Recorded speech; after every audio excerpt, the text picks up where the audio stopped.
Scholars একাডেমির সকল শিক্ষার্থীর উপর শান্তি বর্ষিত হোক। আজ আমরা নবম দশম শ্রেণীর ত্রিকোণমিতিক অনুপাত অধ্যায়ের 9.1-এর 11 নম্বর প্রশ্ন নিয়ে তোমাদের মাঝে হাজির হয়েছি। আমাদের প্রশ্নটি বোর্ডে লেখা আছে, একটু দেখো। আমরা 9.1-এর টাইপ 1, 2 এবং 3-র আলোকে এই প্রশ্নগুলো সমাধান করতেছি। সেই ধারাবাহিকতায় 11 নম্বর প্রশ্নের লেফট হ্যান্ড সাইড এবং রাইট হ্যান্ড সাইড ওরা বলছে প্রমাণ করো, লেফট হ্যান্ড থেকে রাইট হ্যান্ড অথবা রাইট হ্যান্ড থেকে লেফট হ্যান্ডে। তাহলে আমরা যদি এই অঙ্কটা প্রমাণ করতে চাই তাহলে আমাদের বাম পক্ষ থেকে নিতে হবে, অর্থাৎ লেফট হ্যান্ড সাইড সমান দেওয়া আছে সেকে প্লাস tan a ভাগ কোসেকে প্লাস cot a। একটু লক্ষ্য করো, প্রশ্নের মধ্যেই উত্তরের কোনো একটা অপশন দেওয়া থাকে, যেটা দেখে আমরা বুঝতে পারবো যে প্রশ্নটা কোথা থেকে শুরু করতে হবে। আমরা যে উত্তরটা বের করব সেই উত্তরে লেখা আছে কোসেকে মাইনাস cot a, সেকে মাইনাস কি tan a। একটু লক্ষ্য করো, আবার এখানে আছে প্লাস, অর্থাৎ বাম পাশের সেকে প্লাস tan a টা উত্তরে যা সেকে মাইনাস tan a নিচে আছে এবং এটার নিচেরটা উপরে যা কি আছে মাইনাস আছে। তার মানে বোঝা গেল এখানে অবশ্যই এর সাথে প্লাস মাইনাসের একটা বিষয় আছে, অর্থাৎ সেকে প্লাস tan a কে যদি আমরা sec square minus tan a square বসাতে চাই তাহলে অবশ্যই এর সাথে আমাদের sec a minus tan a একটা গুণ করতে হবে।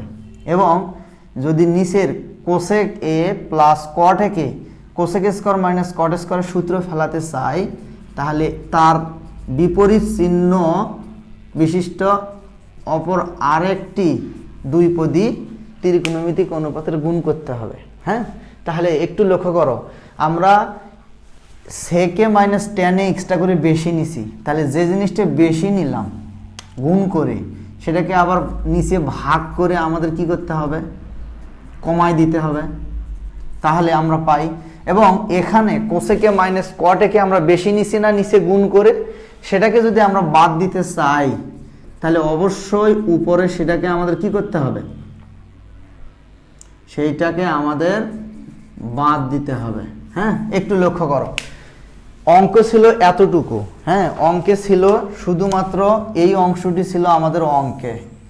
আমরা সেকে প্লাস tan a কে সূত্র মেলানোর জন্য সেকে মাইনাস tan a বেশি নিছি গুণ করে, আবার ভাগ করে আবার কি করছি এটাকে বাদ দিছি। হ্যাঁ, আবার কোসেকে প্লাস cot a কে সূত্র মেলানোর জন্য গুণ করে বেশি নিছি, আবার এটা কি করছি বাদ দিছি। তাহলে পরবর্তী লাইনে আমাদের কি দাঁড়ায় দেখো, sec a plus b a minus b, basic কি a square minus b square, সূত্র কি a plus b into a minus b. এই বেসিক থেকে আমরা এখানে লিখতে পারি সেক স্কোয়ার এ মাইনাস কি tan স্কোয়ার এ ভাগ same as a plus b a minus b cosec square a minus কি cot স্কোয়ার এ গুণ এখানে যা ছিল তাই কোসেকে মাইনাস cot a আর নিচে হচ্ছে সেকে মাইনাস কি tan a। এখন আমরা টাইপ 3 থেকে জানি sec square minus tan square সমান তার মান 1, এবং সেম টাইপ 3 থেকে জানি cosec square minus cot square সমান তার মান কত 1। সাইডে থাকলো কি কোসেকে মাইনাস cot a ভাগ সেকে মাইনাস কি tan a। তাহলে 1 গুণ ভাগ করলে 1, তার মানে কি দাঁড়ায় কোসেকে মাইনাস cot a ভাগ সেকে মাইনাস কি tan a। হিয়ার আমাদের রাইট হ্যান্ড সাইড। দেখো একটু লক্ষ্য করো, অঙ্কটা খুবই ইজি।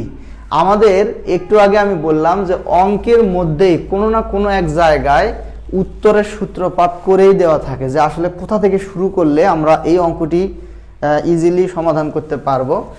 আমাদের অপশনের উত্তরে কিন্তু লিখেই দেওয়া আছে এটা উত্তর আসবে, তার মানে এখানে প্লাস আছে, তার বিপরীত যদি মাইনাস দ্বারা গুণ করি নিচে যা গুণ হচ্ছে, মানে বেশি করে গুণ করছি পরে আবার কি হচ্ছে ভাগ হচ্ছে। এখানে আবার কি করছি বেশি এর জন্য গুণ করে বেশি নিছি কোসেকে মাইনাস cot a, আবার উপরে আবার গুণ করে কি করছি মানে ভাগ করে বাদ দিছি।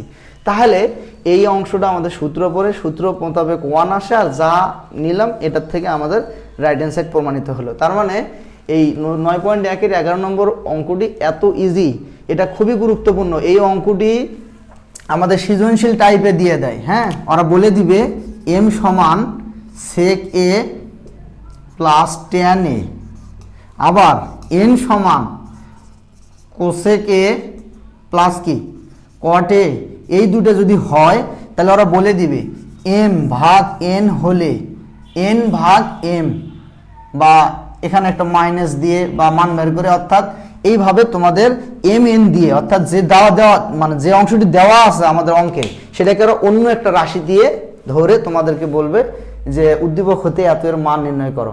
এই টাইপগুলো আমরা যখন 9 অনুশীলনী সৃজনশীলে বুঝাবো তখন আমরা বুঝতে পারবো। হ্যাঁ, ঠিক আছে, থ্যাংক ইউ সো মাচ, ধন্যবাদ। আমাদের পরবর্তী অন্য একটি অঙ্কের জন্য সকলে আমাদের সাথে থাকবা, সাথে থাকার জন্য